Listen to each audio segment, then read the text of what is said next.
9 اور 10 محرم کے روزے کے بارے میں تفصیل بتائیں۔ روزہ 2 دن کا مسنون ہے، نفل ہے، 9-10 کا روزہ یا پھر 10-11 کا روزہ؟ نہیں، 9 اور 10 کا ہے اور یہ مسنون ہے۔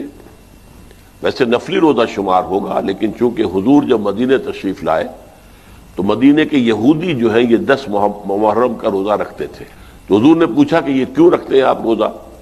تو انہوں نے کہا کہ اس تاریخ کو ہمیں جو آل فرعون سے ان سے نجات ملی تھی اور فرعون غرق ہوا تھا اور ہم آزاد ہوئے تھے، تو حضور نے فرمایا کہ موسیٰ پر تو ہمارا حق تم سے زیادہ ہے، ہم موسیٰ کو مانتے ہیں، پوری طرح مانتے ہیں، لہذا حضور نے اپنے صحابہ کو بھی حکم دیا کہ تم روزہ رکھو، حالانکہ ابھی رمضان کا روزہ بھی فرض نہیں ہوا تھا۔ تو یہ اس وقت کا ہے، تو اس لیے روزہ 2 دن کا کہ ہم وہ یہود سے اپنے معاملے کو علیحدہ کرنے کے لیے یہ کہ وہ 1 دن کا رکھتے ہیں تو ہم 2 دن کا رکھیں گے۔